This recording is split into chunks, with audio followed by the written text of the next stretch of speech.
Baik, selamat siang semuanya. Kita hari ini akan perkuliahan lagi ya, mata kuliah ilmu penyakit dalam. Hari ini tentang autoimun, yaitu tentang HIV. Suara saya terdengar ya? Suara saya terdengar? Terdengar, dokter. Oke, baik. Kita akan membahas tentang PMTCT, Prevention of Mother to Child Transmission. Apa ini?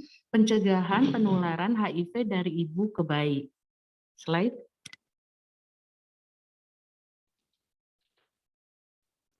Oke. Estimasi HIV/AIDS di seluruh dunia pada anak-anak dan pada dewasa, ini data 2003 akhir, mencapai total 34 sampai 46 juta ya. Di situ kita lihat ada kata Indonesia yang di kanan, itu ada angkanya 90.000 sampai 130.000 ya. Jadi angkanya cukup besar. Lanjut.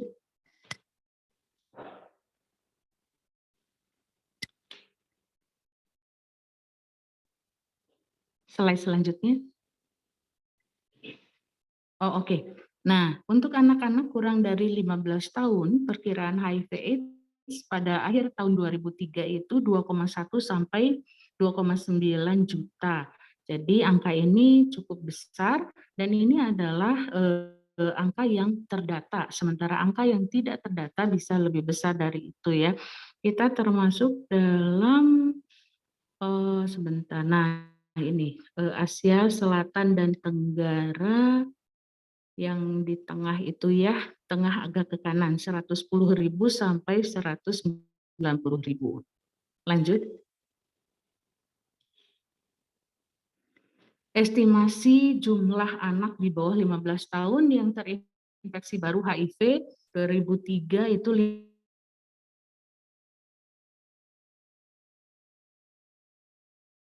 fenomena gunung es. Jadi artinya ini data yang ketahuan, sementara data yang tidak ketahuan seperti di bawah air begitu ya, seperti kalau gunung es itu kan hanya terlihat puncaknya, nah sementara yang di bawah airnya tidak tampak.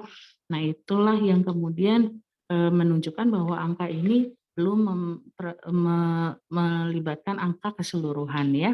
Lanjut. Oke, ada 14.000 infeksi baru setiap harinya pada tahun 2002 dan 95% terjadi pada negara berkembang termasuk di Indonesia. 2.000 infeksi terjadi di bawah usia 15 tahun, 600.000 anak di bawah 15 tahun meninggal. Jadi angka ini cukup besar ya. Lanjut. Nah, apa tantangan PMTCT di Asia? Di Indonesia itu ada Indonesia empat terbawah ya. Itu estimasi HIV itu 3.000 pada setiap kelahiran ya, pada tahun per tahunnya. Lanjut. Oke. Sementara estimasi globalnya ODHA itu orang dengan HIV/AIDS ya, orang dengan HIV/AIDS. Dewasa dan anak 42 juta, wanita 19,2 juta. Nah ini wanita yang hamil 2,5 juta, penularan dari ibu ke bayi 800.000, ODHA anak kurang dari ODA ya, kurang dari 15 tahun itu 3,2 juta. Lanjut. Ya, jadi angka-angka ini apa kegunaannya? Kita melihat bahwa HIV/AIDS bukan hanya masalah yang jauh, tapi masalah ini dekat. Masalah ini bisa menyentuh wanita yang hamil dan bayi yang dilahirkannya, gitu ya. Jadi ODA 90.000 sampai 130 orang, ODA wanita yang hamil angka kelahiran 2,5% itu 2.250 sampai 3.250 orang. Ini adalah target dari PMTCT dan jumlah bayi HIV positif yang dilaporkan ada 20 orang. Slide. Ya, jadi kita ingin menurunkan proporsi bayi yang terinfeksi HIV ya. Bagaimana caranya? Yaitu dengan melakukan pemeriksaan dan juga penapisan pada ibu-ibu yang hamil dan juga untuk mempersiapkan persalinannya dan masa menyusuinya ya. Lanjut. Ya, lanjut saja. Mungkin ini masih yang tadi. Oke. Mengapa kita lakukan PMTCT, pencegahan transmisi HIV dari ibu ke bayi? Kenapa? Karena infeksi HIV dari ibu ke anak mengganggu kesehatan anak, mencegah wanita mendapat infeksi HIV selama kehamilan dan periode postpartum, penularan dapat ditekan sampai 50% melalui intervensi visible affordable, memungkinkan dilakukannya pencegahan primer kepada pasangan, perawatan, dan pengobatan keluarga. Lanjut dulu, nanti kita bahas lagi. Oke, pentingnya PMTCT, sebagian ODA perempuan itu ada di usia subur. Nah, usia subur, usia reproduksi ya. Nah, sebagian besar penularan terjadi pada waktu proses persalinan. Nah, ini yang menjadi target PMTCT ya. Dan anak akan bisa menjadi yatim piatu bila ibunya meninggal, ayahnya meninggal. Anak dengan HIV positif bisa mengalami gangguan tumbuh kembang ya. Kita bayangkan dari lahir sudah HIV positif, ya berarti kemudian masa kanak-kanaknya akan mengalami gangguan, lalu nantinya sampai ke masa dewasanya ya. Adanya stigma sosial bagi anak dengan HIV. Apa itu stigma? Stigma, ada yang tahu stigma sosial? Jadi semacam diskriminasi ya. Jadi orang-orang menganggap bahwa HIV itu adalah hal yang menakutkan, hal yang harus dijauhi, sehingga tidak mau bergaul dengan penderita HIV/AIDS ya. Mengurangi jumlah bayi yang mati karena infeksi HIV atau penyebab lain. Lanjut. Oke, tujuan utamanya adalah pencegahan penularan HIV dari ibu ke anak. Apa tadi kepanjangan dari PMTCT? Apa tadi kepanjangan dari PMTCT? PMTCT, prevention, boleh? Izin Ini menjawab, aja, boleh ya? prevention mother to child transmission. Prevention, Mother to mother child to child. transmission. Ya, betul, transmission ya, betul. Yang lain juga dengarkan dan hafalkan ya. Lanjut. Oke, jadi kita harus fokus ya. Nah, kapan itu penularannya? Penularan HIV dari ibu ke bayi bisa terjadi kapan? Nah, ini 90% terjadi karena transmisi ibu ke bayi. Pada saat kehamilan 5 sampai 10% ya. Nah, persalinan 10 sampai 20% itu ada peningkatan. Dan selama menyusui 10 sampai 20%. Jadi pada saat kehamilan terjadi penularannya lewat apa? Dari ibu ke bayi lewat plasenta. Lalu pada saat persalinan lewat apa? Lewat pecahnya ketuban, lalu lewat jalan lahir, perlukaan atau adanya trauma pada jalan lahir. Lalu pada saat menyusui ya tentu dari pemberian ASI ya. Nah, sementara 10% terjadi melalui transfusi darah dan lain-lain. Lanjut. Nah, faktor yang mempengaruhi penularan apa saja? Nah, maternal viral load itu apa? Itu pemeriksaan laboratorium menunjukkan tingkat virus di dalam darah ibu. Itu harus diperiksa ya. Lalu kesehatan ibunya sendiri, apakah dia mempunyai penyakit-penyakit penyerta lainnya. Nah, kalau HIV/AIDS ini sendiri bisa menurunkan imunitas tubuh sehingga apa yang terjadi ibu tersebut bisa mudah terkena penyakit-penyakit seperti apa?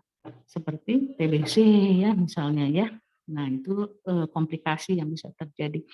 Selain itu kalau ibu tersebut punya penyakit lain akan mempermudah untuk imunitasnya semakin turun, misalnya mempunyai penyakit diabetes mellitus ya. Oke, proses persalinan dan menyusui. Lanjut. Nah, faktor maternal viral load ini merupakan faktor yang penting. Dan ini terutama pada awal infeksi dan pada fase AIDS namanya ya. Nah, risiko tertinggi terjadi ketika terinfeksi sewaktu hamil menyusui, wanita hamil dengan gejala AIDS. Jadi kita lihat di grafik itu ya, sebelah kiri itu tulisannya adalah level virus dan bawah itu ada minggu sampai tahun ya. Jadi pasien bisa terinfeksi HIV human immunodeficiency virus itu bisa mingguan, bulanan, tahunan, tapi kemudian ujungnya adalah AIDS. Ada yang tahu kepanjangan AIDS? Dari tadi kita bicara HIV AIDS. Ada yang tahu kepanjangan AIDS itu apa? AIDS, AIDS apa A-nya, IDS-nya? Ayo satu mahasiswa, silakan.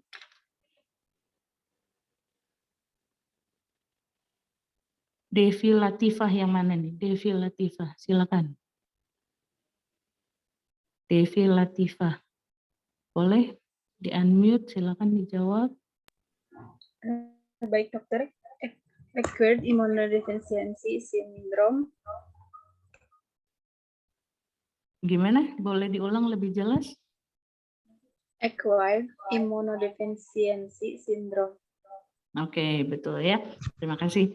Nah, jadi awalnya itu dia terkena oleh HIV, lalu kemudian menunjukkan sindrom atau kumpulan gejala ya dari imunodefisiensi tersebut. Oke, lanjut.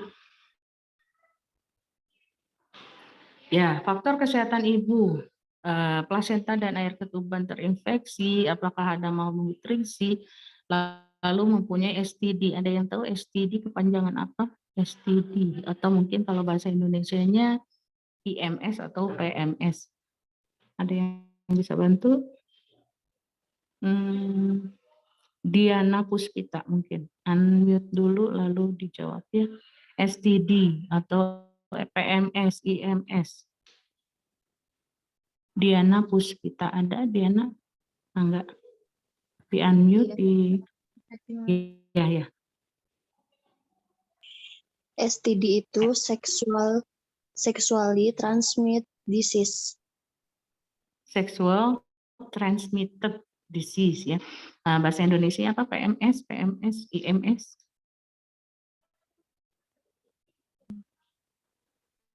Penyakit menular seksual, dokter. Ya, betul-betul ya, penyakit menular seksual atau infeksi menular seksual ya. Oke, makasih ya.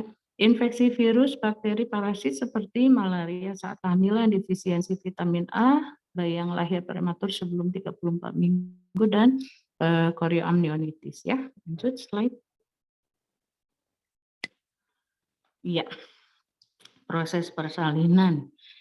Nah, ini kita harus bisa menentukan apakah persalinan seorang ibu hamil yang dengan HIV/AIDS positif itu akan melahirkan per vaginam ataukah harus operasi ya, seksio sesaria ya.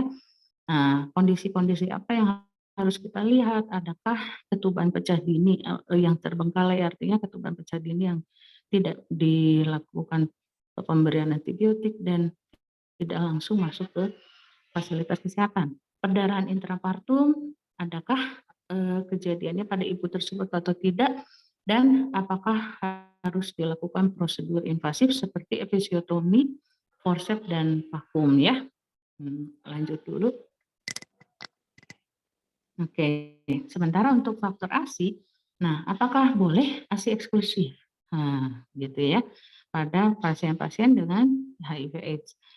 Lalu ada infeksikah pada payudaranya, infeksi pada mukosa mulut bayinya ada tidak? Lalu wanita itu juga saat ini pada fase yang mana? Yang HIV atau AIDS ya? Ya, lanjut.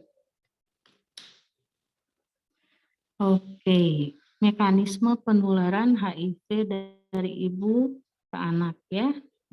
Saya minta tolong dibacakan oleh Ismi Arsy Tamami ya, di-unmute kalau dibaca ya. Ismi Arsy Tamami. Baik, dokter.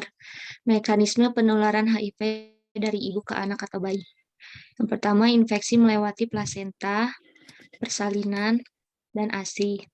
Sumber infeksi bisa dari darah ibu, dari plasenta, dari cairan amnion, dari sekresi cervicovaginal, atau dari ASI. Rute infeksi bisa terjadi di sirkulasi umbilikal, di kulit, di mukosa membran, saluran pencernaan, dan saluran pernapasan. Ya, baik. Terima kasih ya. Jadi seperti tadi sudah kita terangkan ya, bahwa bisa terjadi melalui apa? Melalui plasenta, penularan dari ibu ke bayi pada saat kehamilan ya. Bisa juga pada saat persalinan, melalui apa? Cairan ketuban, melalui perlukaan jalan lahir. Lalu pada saat nifas, melalui apa? Pemberian ASI ya. Lanjut. Oke, ini juga sepertinya sudah kita sebut tadi tentang persen-persennya, namun kita lihat yang paling bawah saja yang ada kotak. Nah, ini estimasi risiko penularan ibu ke bayi. Nah, bila bayi ini diberikan tanpa ASI, itu tetap bisa saja ada penularan 20-25%.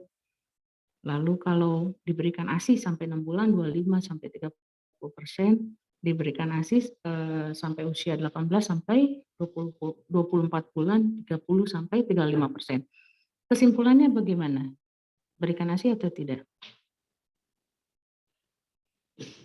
Tanpa ASI 20-25, dengan ASI 6 bulan 25-30, dengan ASI 18-24 bulan 30-35%. Ada yang mau memberikan pendapat? Jadi dari kotak itu apa nih kesimpulannya? Apakah bayi tersebut diberikan ASI atau tidak?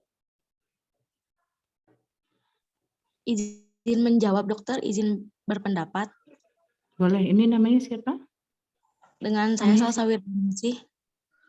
Oke, silakan. Izin berpendapat, lebih baik tidak, dokter? Alasan?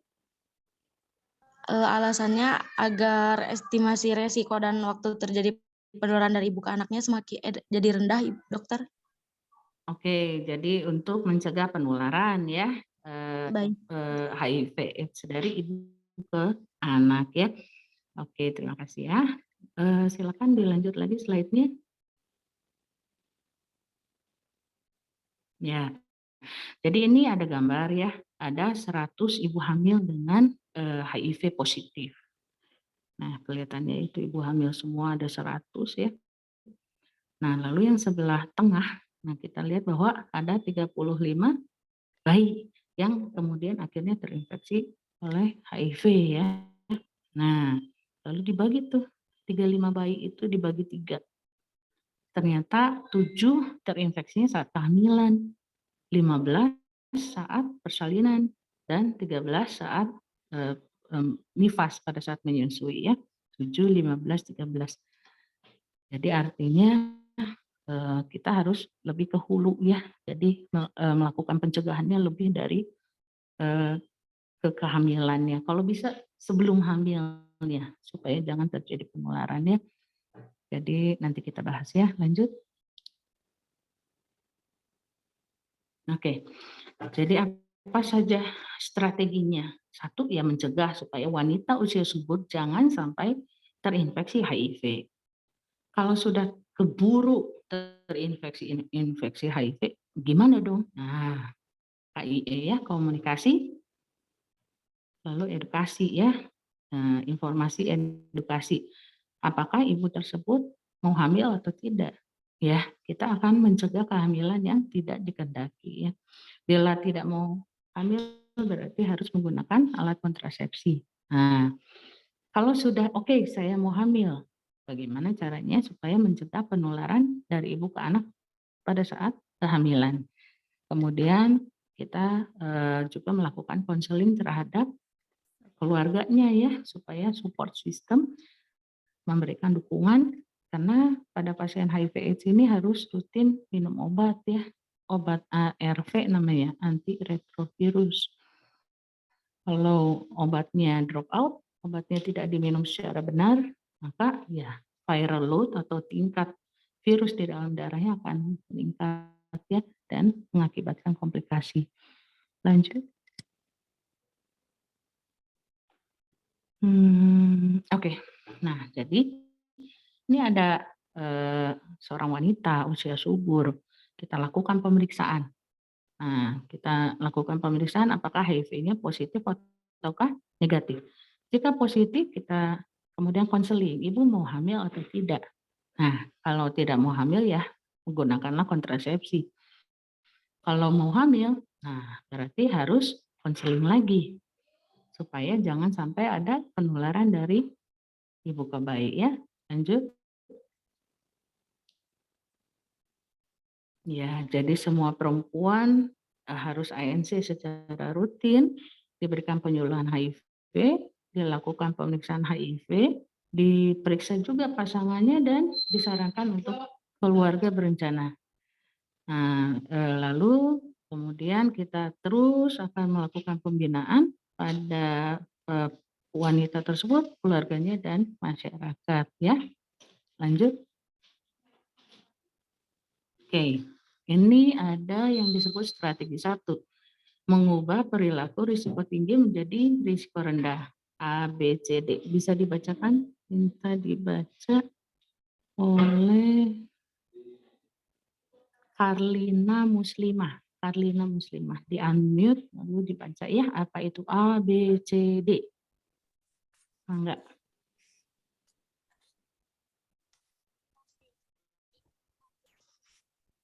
Belum di-unmute. Suaranya belum ada. Mohon maaf, Ibu, laptop saya. Ya. Saya sedang bermasalah. Strategi 1, ubah perilaku risiko tinggi menjadi risiko rendah. A, abstinence. B, be faithful. C, kondom. D, drugs. Lalu ada VCT dan kewaspadaan universal. Oke. Boleh tahu tidak ini Karlin, abstinence itu apa maksudnya? Abstinence itu artinya apa? Abstinence. Awal pemulihan, dokter. Awal pemulihan. Abstinensi. Awal pemulihan, dokter.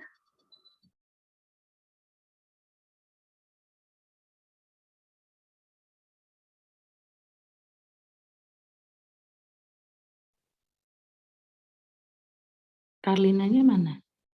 Nah, itu muncul lagi. Ini Silakan. dokter pakai laptop Delia, soalnya laptop sayanya sedang bermasalah.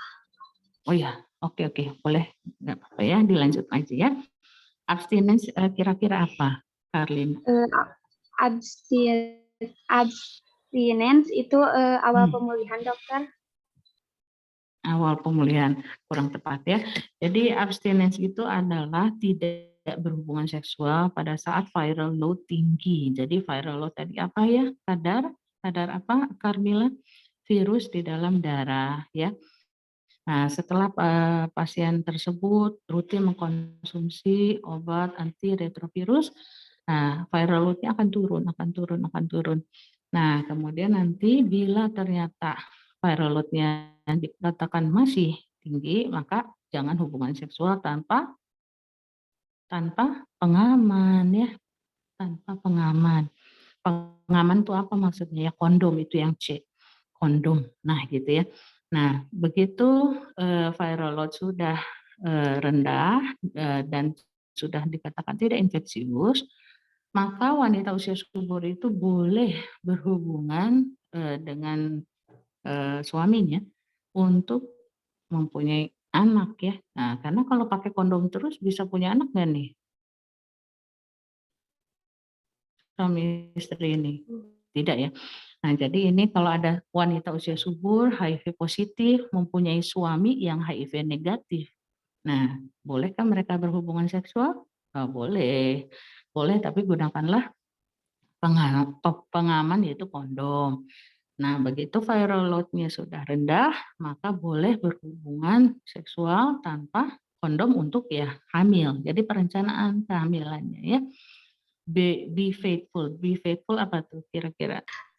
Saling setia pada pasangan, dokter. Ya, betul ya. Itu betul sekali.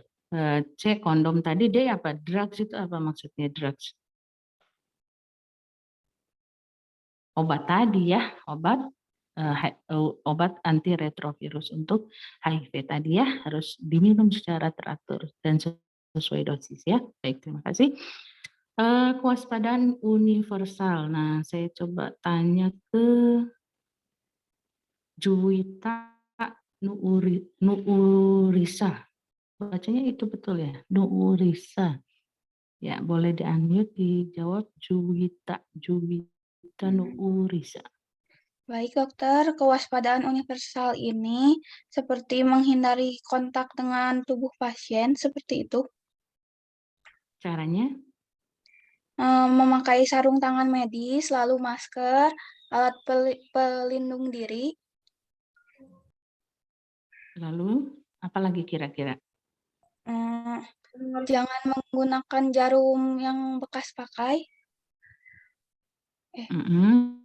Apalagi? Lalu hindari kontak dengan darah. Ya, apalagi? Lalu cairan.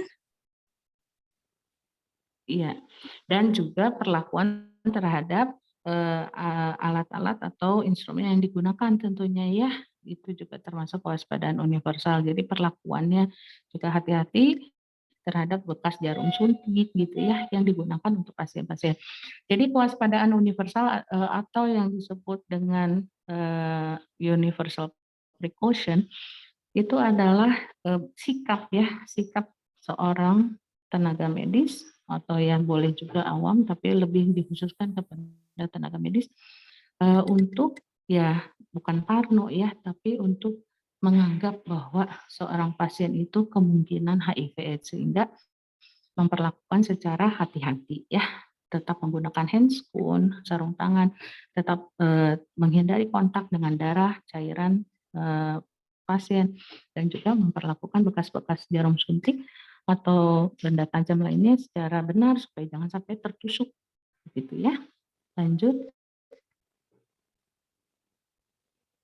Oke, jadi kenalkan secara rutin yang namanya couple visit atau kunjungan harus suami istri ya, jangan hanya sendiri. Ini juga jangan disebut sebagai kunjungan untuk AIDS supaya tidak menimbulkan pesan negatif pada pasien yang lainnya gitu ya.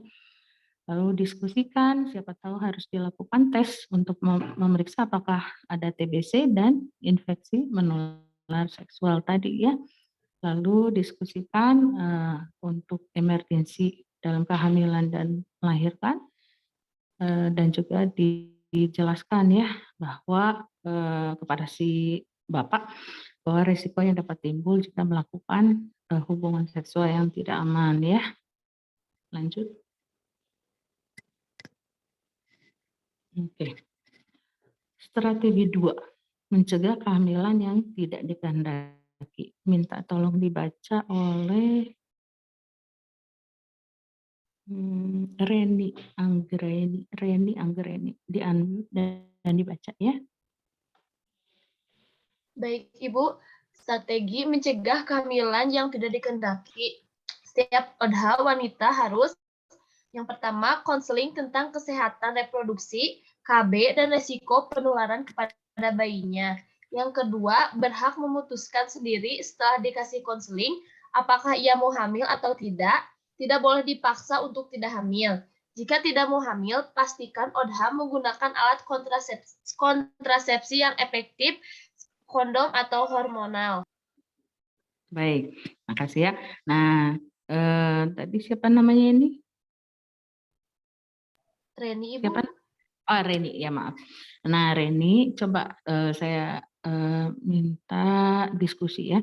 Ini kan di bilang kalau jika tidak mau hamil bahwa pastikan menggunakan alat kontrasepsi ya. Jadi misalnya apa yang dianjurkan?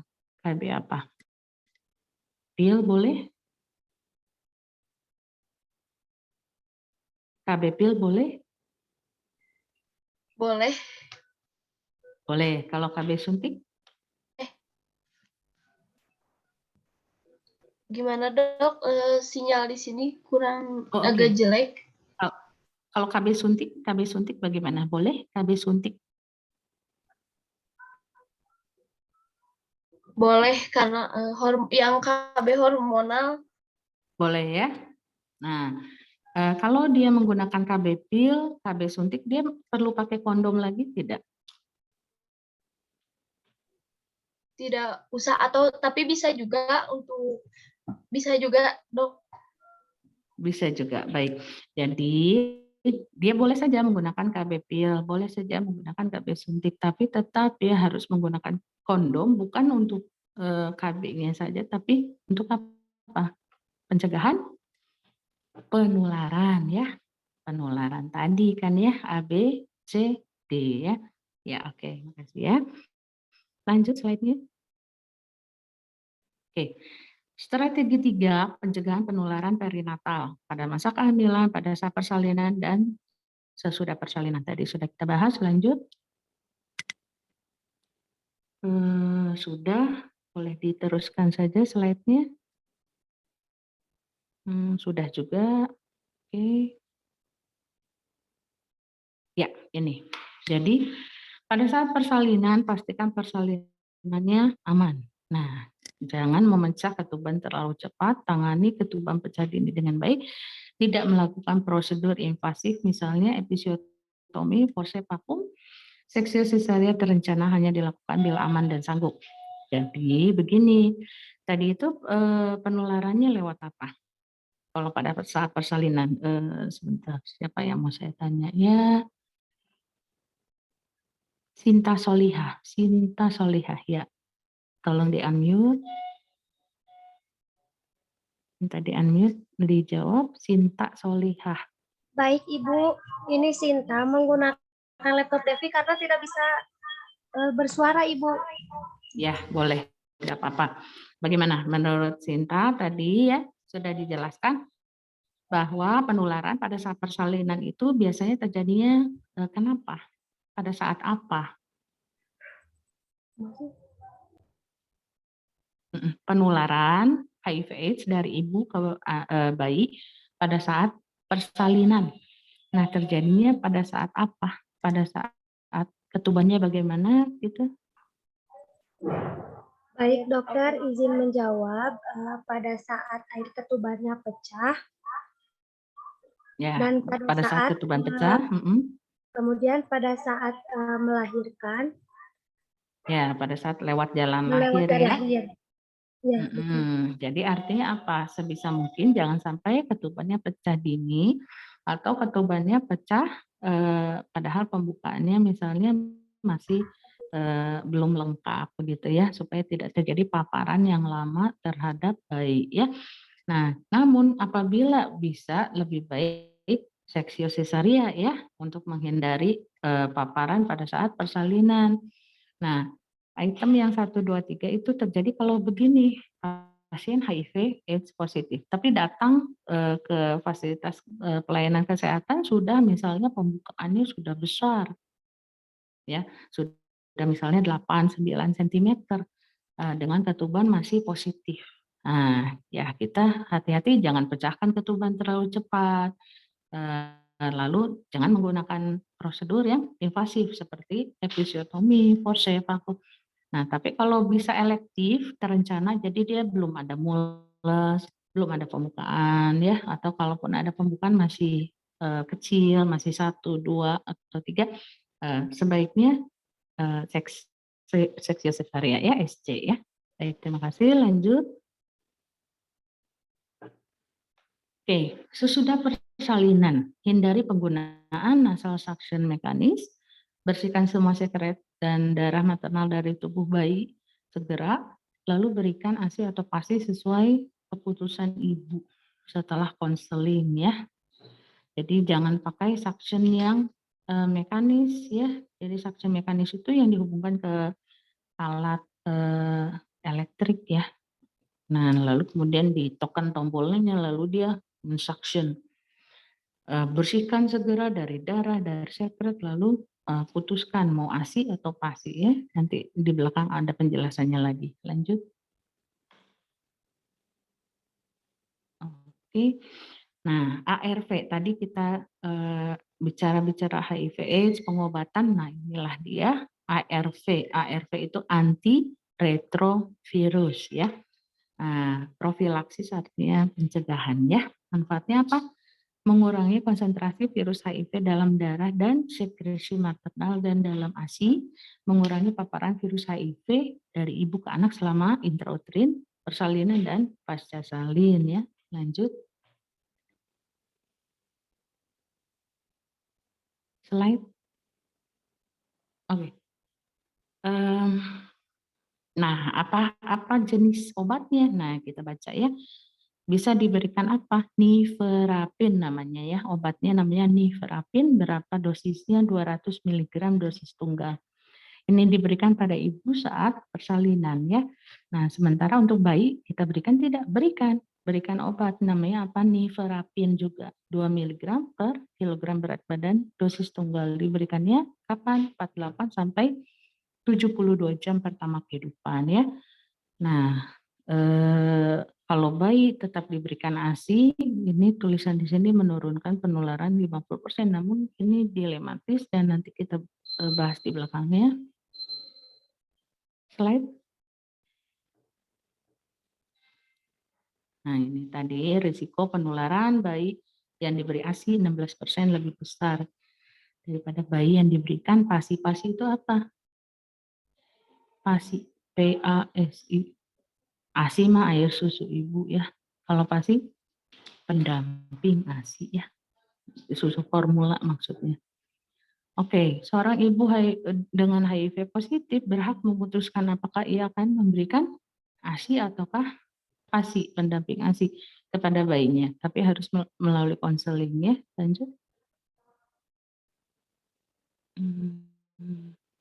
Lanjut aja.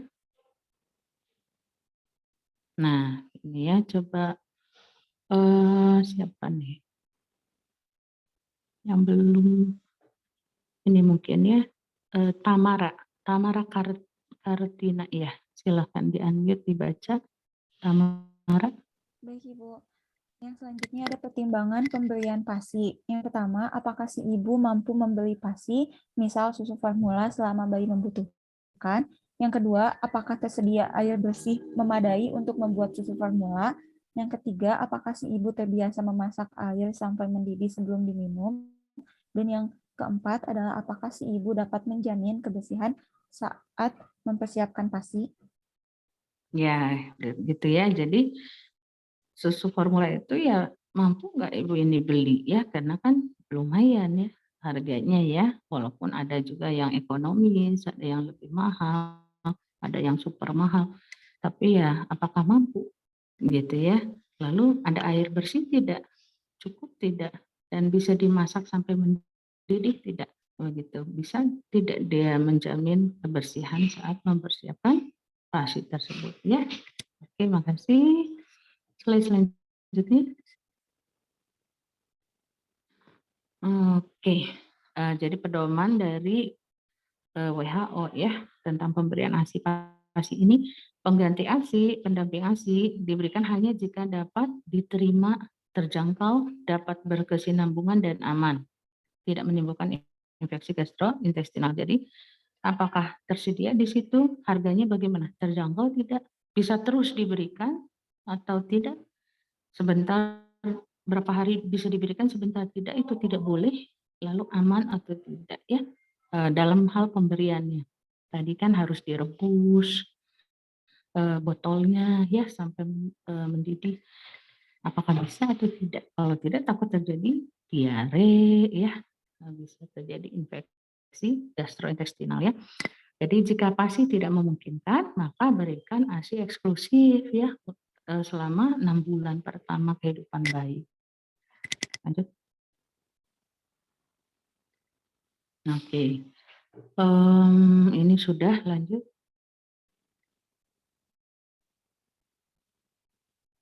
Sudah juga. Boleh lanjut lagi dulu. Apa ini? Oke, lanjut dulu. Lagi. Slide selanjutnya. Nah, tadi kan kita sudah belajar tentang enggak, ke belakang lagi. Nifurapin di ludah tadi kita pelajari ada yang namanya sidofudin. Nah, sidofudin ini adalah obat juga untuk HIV AIDS ya. Sidofudin, nifurapin itu untuk pengenalannya, untuk wawasan. Lanjut slide yang selanjutnya. Lagi. Slide selanjutnya. Nah, juga bisa kombinasi sidofudin dengan lamivudin ya. Lanjut. Ini untuk wawasan ya. Jadi ada beberapa obat untuk HIV AIDS. Boleh sidofudin dengan nifurapin, boleh juga. Lanjut.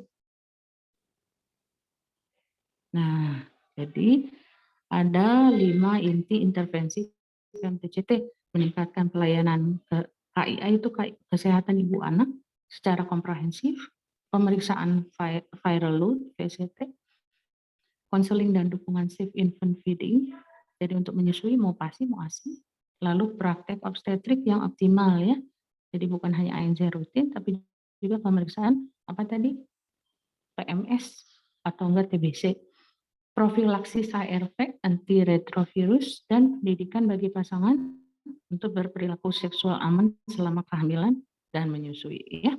Lanjut. Oke, sepertinya kita sudah selesai untuk paparan hari ini. Jadi tadi kita sudah sedikit membahas ya tentang HIV/AIDS, penularannya dari ibu ke anak, lalu kemudian pencegahannya, lalu obat-obatnya ya. Mungkin ada yang mau bertanya dulu sebelum kita sedikit diskusi. Mungkin satu pertanyaan dulu, mungkin silakan.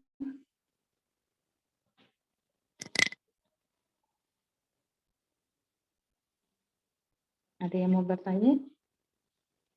Rika mungkin mau bertanya terkait dengan materi kita.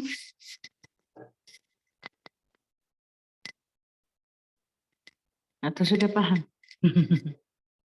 Tidak bertanya itu ada 2, paham betul atau tidak paham betul ya. Yang mana nih? Dokter, mohon maaf Paham izin betul. bertanya. Boleh, silakan. Berapa lama bayi yang terinfeksi HIV/AIDS bisa bertahan hidup, dokter, jika dia sudah terinfeksi sejak dilahirkan? Oke, makasih. Jadi kan pada penularan HIV/AIDS dari ibu ke anak itu sudah bisa terjadi pada saat kehamilan, persalinan, dan nifas.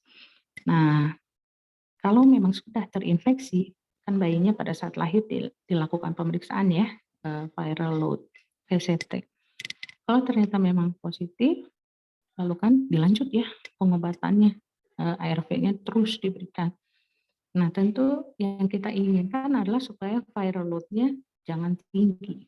Kenapa? Karena kalau viral load-nya tinggi, tentu akan terjadi komplikasi ya, sindrom tadi ya, AIDS tadi, yang kemudian ya menyebabkan imunitas tubuh sangat turun sehingga mudah terkena penyakit sekunder ya, infeksi sekunder. Nah, berapa lama dia akan bertahan hidup ya tentu tergantung apakah viral load-nya tinggi, apakah ada komplikasi, apakah ada infeksi sekunder yang terjadi, begitu ya.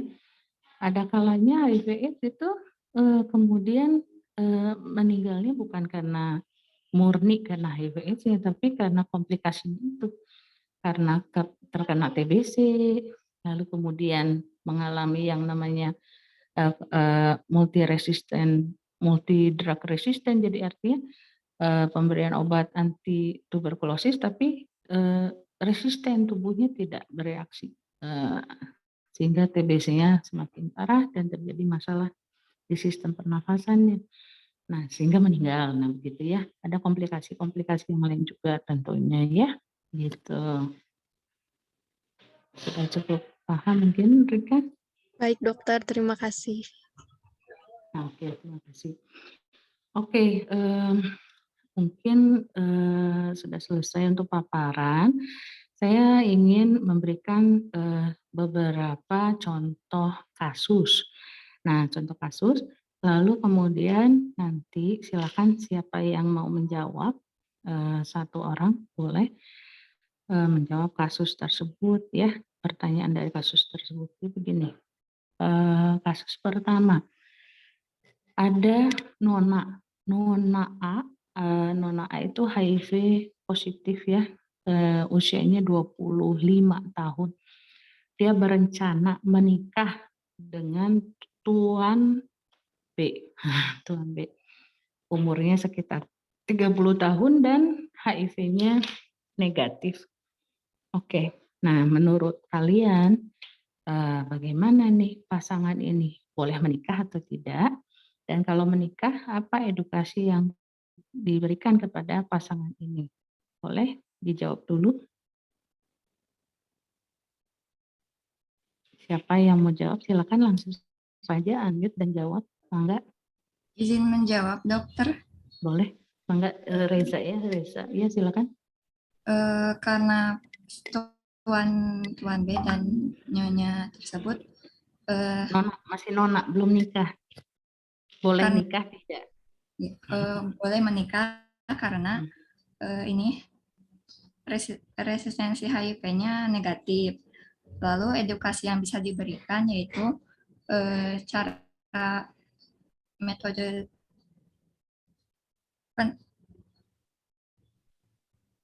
ABCD. Salah satunya metode ABCD yaitu setia pada satu pasangan, tidak bergonta-ganti pasangan, menggunakan pengaman atau kondom, dan tidak menggunakan obat-obatan yang terlarang.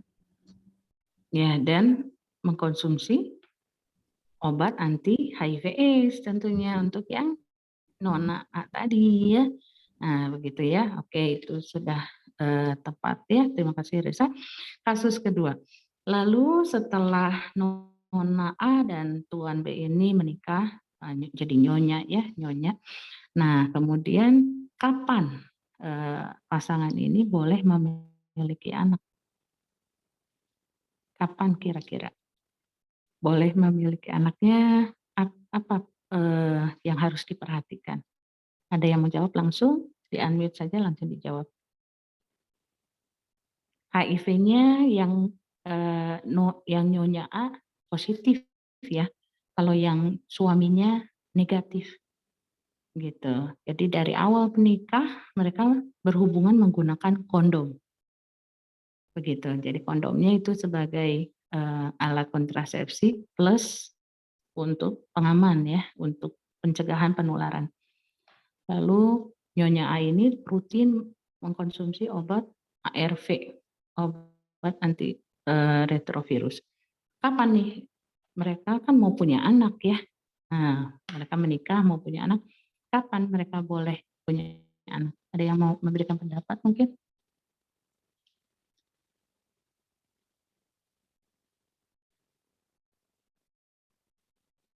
Siapa? Tadi sudah disebutkan sebenarnya pada saat paparan. Ada yang ingat? Bagaimana tadi penjelasannya? Deira, kayaknya udah mau menjawab tuh. Deira Sepgiani, silakan. Di-unmute saja, dijawab sebisanya aja, tidak masalah ya. Silakan Deira, di-unmute dulu. Bentar dokter, masih ini. Masih apa? Masih memikirkan jawabannya dokter. Oh, jadi gini, ini suami istri ya sekarang. Nah, mereka itu mau punya anak. Apa nih yang harus diperiksa supaya kita yakin, oh iya ini boleh nih punya anak, berarti udah boleh hubungan seksual tanpa kondom. Supaya punya anak kan ya nggak boleh pakai kontrasepsi ya. Jadi artinya kondomnya dilepas nih. Tapi bahaya penularan dong, ya enggak? Ya, bahaya penularan HIV-nya dari yang istri ke suami. Jadi kapan dong boleh hubungannya supaya tidak terjadi penularan dari istri itu ke suaminya?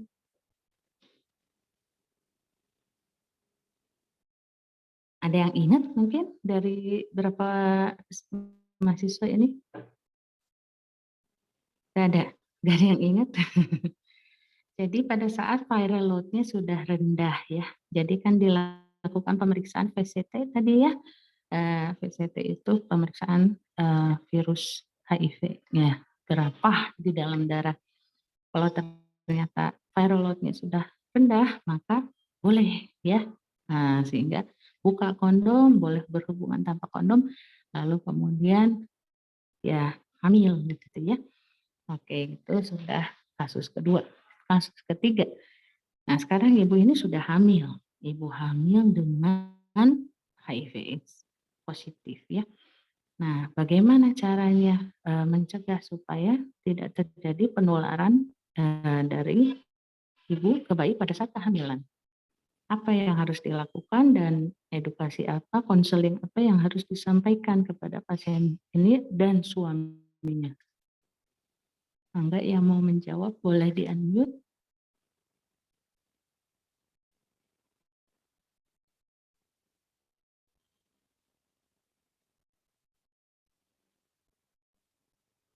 Nah, Sinta Solihah tampaknya mau menjawab. Mangga, Sinta.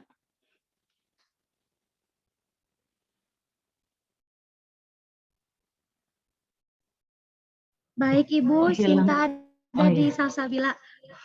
Oh ya, silakan.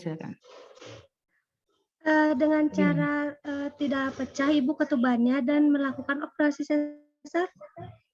Nah, itu persalinan.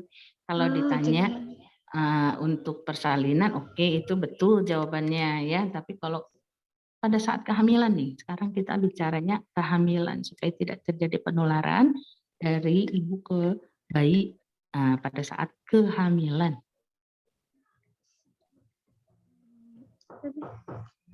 Apakah dia harus rutin minum obat? Betul Ibu, harus rutin minum obat. Ya, harus rutin minum obat antiretrovirus atau ARV. Lalu apakah boleh suaminya berhubungan seksual dengan berganti-ganti pada saat sedang kehamilan istrinya? Tidak Ibu, tidak dokter, tidak Ya, diizinkan. jadi ABCD yang tadi ya, be faithful, setia, tidak berhubungan seksual dengan berganti-ganti pasangan ya. Lalu apalagi? Memeriksakan kehamilannya secara teratur, ditambah apa khususnya pada saat ANC dilakukan pemeriksaan TBC dan infeksi menular seksual ya gitu ya. Ada tambahan pemeriksaan pada saat kehamilan gitu ya, dan juga dilakukan edukasi pada saat kehamilan untuk persiapan nantinya persalinannya. Dan apakah ibu ingin memberikan ASI atau tidak nanti pada saat sudah masa menyusui begitu ya, itu sudah dipersiapkan sejak kehamilan ya, dan tentu dukungan dari keluarga untuk apa, supaya ibunya bisa teratur minum obat dan untuk ANC yang teratur ya. Oke, oh itu ada siapa, Salsabila ya sebelahnya ya. Betul dokter. Oke. Nah, pertanyaan selanjutnya. Terima kasih dokter. Ya, terima kasih. Pertanyaan selanjutnya langsung Salsabila saja. Jadi untuk apa saja yang harus dilakukan atau diperhatikan supaya tidak terjadi penularan dari ibu ke bayi pada saat persalinan. Ibu ini misalnya datang ke rumah sakit dengan pembukaan pembukaan misalnya ya 4 cm nih ya. Nah, berarti dia sudah di salah satu fase aktif. Lalu HIV-nya kan positif, tapi dia minum obat rutin. Ketubannya belum pecah. Nah, apa yang harus menjadi perhatian?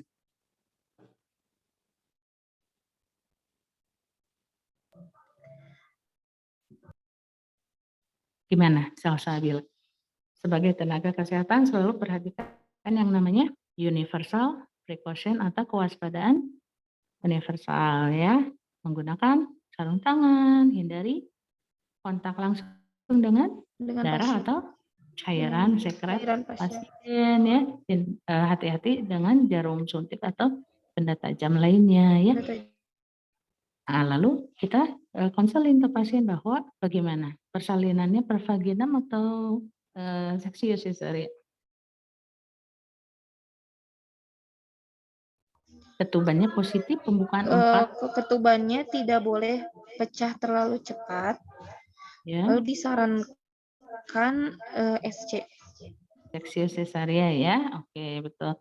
Nah tapi kalau seandainya dia datang pada saat pembukaan sudah hampir lengkap, sudah 9 cm, lalu ketubannya masih positif, apakah akan tetap seksio?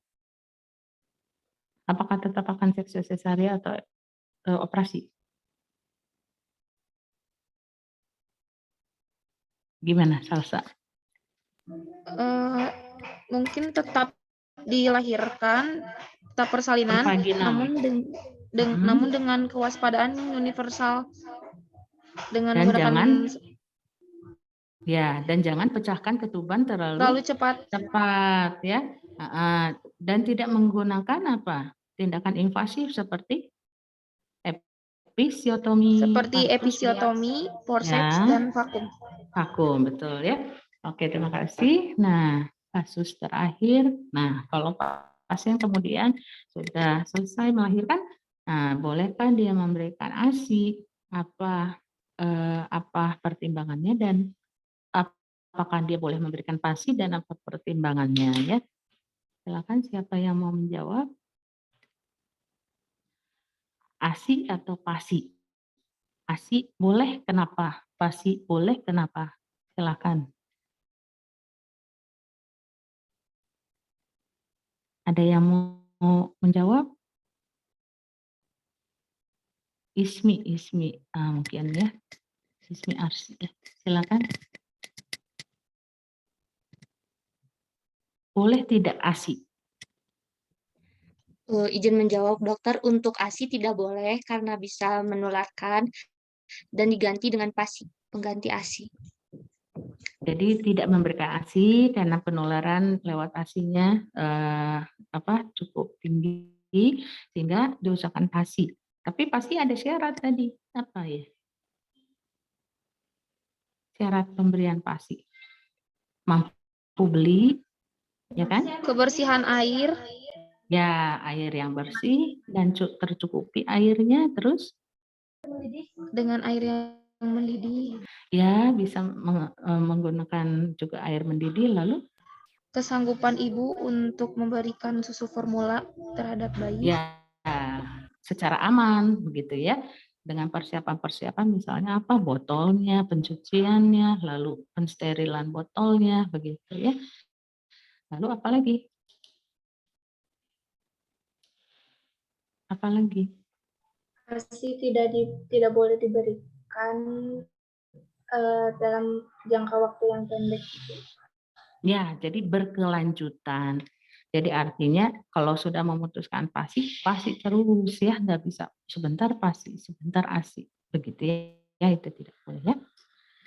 Baik, terima kasih. Jadi melalui itu kita sudah banyak belajar ya tentang bagaimana itu HIV/AIDS, bagaimana pencegahan penularan HIV/AIDS dari ibu ke bayi, dan juga bagaimana usaha-usaha yang kita lakukan meliputi KIE ya, komunikasi, informasi dan edukasi ya, untuk mengintervensi supaya HIV/AIDS ini bisa menurun ya di Indonesia khususnya ya.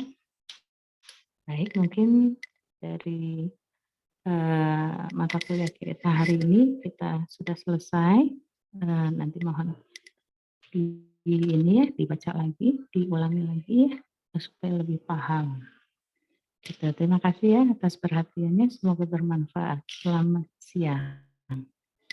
Selamat siang, Dok. Terima kasih, dokter. Dok.